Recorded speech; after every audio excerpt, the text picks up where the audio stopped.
here we go. Going to get started in our next match here. Ooh, we got Mewtwo. Yeah, these are some solid characters here, actually, on both ends. So ShiNe obviously going to be going with that Mewtwo, and Toxex with that Toon Link. Now, Mewtwo is a character that is a bit controversial for some people here. This character has a crazy advantage state, like lightning fast moves, great frame data, but he is light and does get caught up in some of the strangest moves, and I mean, can really get beat up. Like right here, like okay, that's actually a couple extra hits that he probably could have got, but I mean, that's just what Mewtwo kind of has to deal with at this point. And of course, we do have to talk about the one thing with Mewtwo as well, that tail. Yeah. With its hurt box on there, it really does make things quite tragic. You do see some absolutely wild kill screens sometimes with this character where they just get hit on the tail. They're not even close to it, but then they just fall to it anyway. But right now, Toxex actually starting to take full control here, just using a strong projectile game that Toon Link has. Just really just trying to take control of the stage, keeping ShiNe off stage forever. And now Toon Link is also an awkward character too. I feel like people don't talk about him enough because, you know, Young Link being as good as they are, Link also being a very fantastic character. Toon Link is no joke. Like, this character's got so much crazy stuff going on. Aerials that can kill for days. Yeah, absolutely. I mean, this character has got a strong kit, and we're actually starting slowly begin to see the rise of more Toon Links popping up here and there, as, you know, definitely a character that is in the meta on the rise now, and we're kind of seeing the full kit that this character has until they are dunked by ShiNe, just shutting us right up. Yeah, that was actually ruthless. But that's the thing, man. If you do find a way to get that strong hitbox, that is almost a stock guaranteed, any percentage. But it's very easy to get the weak hitbox that sends them up at that weird angle. So it is it's a move when it works right. Yeah, that was a low shield. Yeah, that shield looking real low. So yeah, ShiNe definitely going to have to play quite carefully here. They definitely cannot be using that too much. You know, obviously going to recharge a little bit. You see them stalling as well, just to kind of wait things out a little bit. There we go, man. A couple of solid aerials. Not taking on that platform, man. Toon Link will definitely take advantage of that. Yeah, he's looking for that up air, man. That up air again, man. That thing hurts so much. And it lasts such a long time as well, so you could definitely just throw out full with it, and opponents will still get hit by it regardless. Yeah, and like the weak hit's still strong. Like that's the thing that's really messed up about this character. So you can see ShiNe really just playing quite carefully here, not really sort of approaching needlessly, just sort of waiting for that opportunity, not throwing out any attacks unless they absolutely have to. Okay, there we go. The forward air. And man, that forward air from Mewtwo, it's so strong. It's so lethal, especially at that. All right, he's looking for that down tilt. The percentage is a little too high there for Mewtwo to actually follow up with it, which would have been that forward air. A down throw probably could have still got him to close out the stock. Okay, ShiNe living a little bit longer, but that's a high percentage. Going to come back, just waiting out on the ledge as Toxic is going for those up Bs on the ground, which of course would take away the stock as well.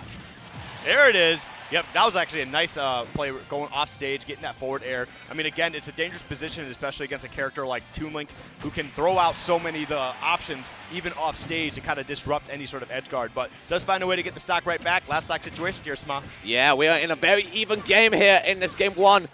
Toxex just finding a few hits with those projectiles, connecting the up B as well. That's 57 piled on, trying to use the bomb as well, but it's just going to get shield. ShiNe finding a small opening to get something started here. All right, Toxic, again, just continues to pile on this damage, man. All right, oh, okay, the Z-drop bomb, another one. Not going to catch a two-frame, though, but does continue to find some damage here. ShiNe is just getting a little too aggressive, I think. They do need to slow this down.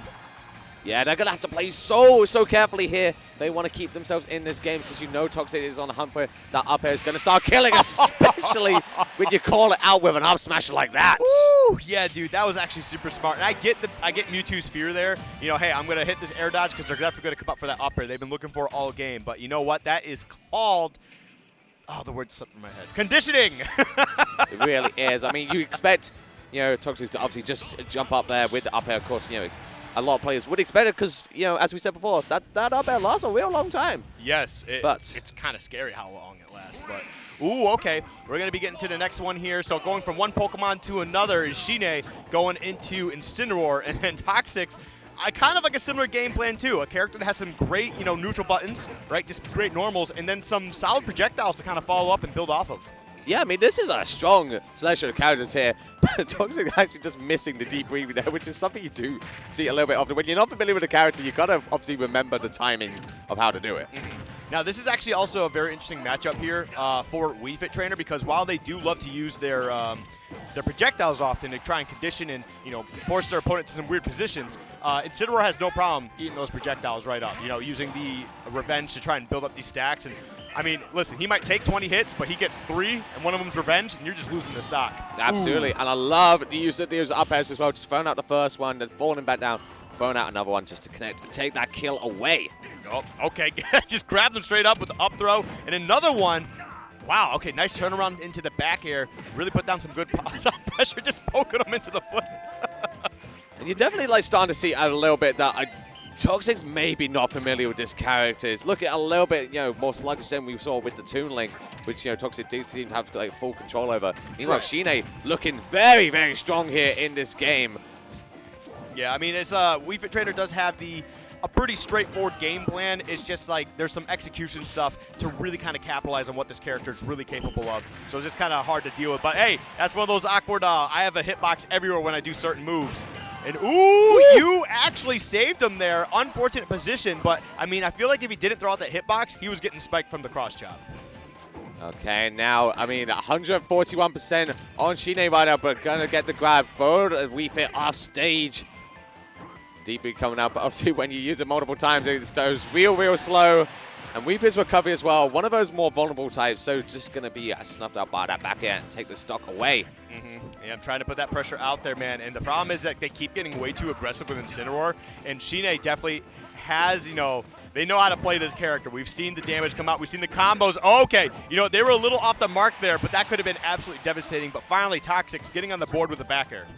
Yeah, finally taking that stock away, but this is still quite a hill to climb here for Toxex if they want to keep themselves in this game. They've got to find a few hits, but Wii Fit, as we said before in the previous set, this character got damage. It can definitely pull on off just a few moves. So if Toxex is able to play quite carefully and maneuver around this Incineroar, then it could be a different story. But those parries coming in so nicely there for ShiNe. All right, he thought he was going to get a little aggressive on that recovery, but honestly, at this point, ShiNe just needs to land probably a move or two. Going for the up smash there, you got to respect the up smash because it does have that backswing. So if you're trying to land right behind Incineroar, you're going to get clipped by it. Okay, fine. ShiNe off stage as well. You keep seeing him go for those downers and the up B. Not going to do it. You do see the full skill screen there. Not going to take the stock away, so Toxex going to make it back. But a beautiful jump there with the back air to seal up the game, and ShiNe finally gets one on the boards. Yeah, that was honestly just really solid. A lot better compared to the first game, too. And, I mean, Mewtwo kind of has a very aggressive game plan style as well. But like you kind of mentioned earlier, he's got that big hitbox. That tail definitely comes into play. And with a character like Toon Link, that can really just smother you when you're a bigger character. Definitely a big change of pace there. So great stuff from ShiNe. But we got a game 3 coming out here. Ooh, this should be interesting. Okay, this is a real fun lineup of characters here. You actually saw Toxex like kind of do a bit of a giggle there. I think he's a little bit quite happy with this lineup actually. And Samus, a character as well, does have a fairly simple game plan. It's one of those more like got a simple game plan, but then the technical stuff is where you need like low skill floor, but a high skill ceiling. Exactly. Yes. So yeah, there's definitely a lot for this character to do. There's some great movement options, some great pressure. But Joker, kind of also in the same thing, but I feel like rewards, you know, gameplay a little bit better with the way that he hits, especially when Arsene comes out. And obviously with these characters as well, especially with Joker, one of the more sort of meta-prevalent characters out there, so you do see them quite often. And you can, when you're a spectator, just absorb what people generally do with these characters. You do watch any sort of top player with them, and you can kind of take in what you need to do here. Okay, that's huge. Down air into the back air, putting him off stage. And we do have Arsene coming back out. Toxic trying to find that Zair. Put a little bit of pressure on him, maybe send him back off stage a little bit. Oh, that was a rough spot to put yourself into. And ShiNe going off stage there. Toxex just stalling out there, but not long enough because ShiNe is right there to dunk you right down. I mean, you're not in a bad position. 98% is not bad. Okay, I like the down smash after the spot dodge. You're going to take a little bit of damage. And now it's just a matter of trying to close out this Joker if you can, because, man, ShiNe is playing pretty hot right now. Yeah, ShiNe on a different gear entirely. But Toxex definitely on the hunt for this kill. Just playing nice and safe, staying on the stage as well, going for those bombs, trying to get the kill. The plasma shot not going to find his target just yet, so there's still opportunity for more free damage here for ShiNe. All right, ooh, okay. I thought we were going to see a drag down situation there, a potential follow-up, but no, not going to get the hit that they wanted. But down throw from ShiNe, trying to chase down Toxex as best as possible. And Toxex, after losing that first stock, has been struggling here a little bit, just taking 92% so far. Oh, that could have been a huge forward tilt, but thankfully they got their way to the ledge. Yeah, and just throwing down the boot to finally take that stock away. Toxex going, taking ShiNe down to the second stock, but this is still looking fairly rough. Toxex obviously got a high amount of percentage on them. All right, there we go.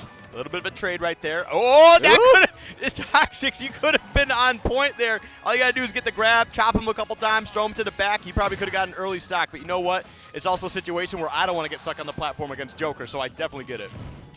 Okay, and you can see as well, Skip, that meter is building. Arsene is here as well, and this is where it starts to get real tough for Toxex, who's not only got to deal and try and put on as much damage as he can, but now got to maneuver around it. Arsene that definitely wants to take your life.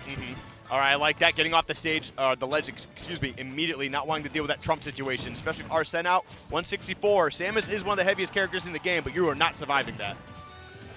Okay, now it's said that Toxex playing really carefully here. Forward tilt does come out as lightning as well, but not going to take the stock.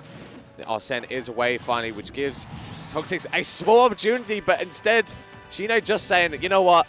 I don't need Arsene. I can take the stock anyway. Yeah, that is true, but this is where things get a little dicey, right? Because ShiNe, I mean, they're in a good position. It was just started up there. Hey, listen, I mean, just hope that they run into it. Maybe they get a little bravey. But either way, does get the up tilt into the up air, trying to find a way to get the stock out of here. And honestly, this game's still doable. It's just you got to find a way to just stop getting comboed by Joker. Yeah, absolutely, and got to desperately try and find the stock away. Again, Rebel's Gauge is starting to build. Arsene will come back soon, and that is something Toxex really does not want to deal with here. But ShiNe is just playing so carefully, maneuvering around, dropping through those platforms, going for their safe moves, and it is just looking rougher and rougher here for Toxex. If gets that forward tilt, okay, 81% Curly. Oh, wow, just barely missing out on the up air. Would have been huge for them to have, and now they're in a tough spot. Okay, doesn't get caught up by the ledge trump. Man, Toxex is kind of on the run. ShiNe is just trying to close this game out, but does get the stock. Yeah, finally getting rid of the Arsene threat as well. 99%. This is not impossible here for Toxex, but they've got to play carefully. Gonna absorb that charge shot as well. And suddenly Arsene is back out, which is definitely not something Toxex wants to deal with right now. All right, the forward throw. I mean, this is still doable because now you got a bunch of rage here, and you just got to find your way past this Arsene. That's the huge part. But as you can see, ShiNe, he's looking for that forward air one to try and pop up Toxex just at a high enough spot to follow up with a back air from Arsene. Okay, you can see Toxex as well. He's playing so carefully here, keeping that shield up. It's looking real low, though, and you are not going to avoid the up smash, and ShiNe gets the win there.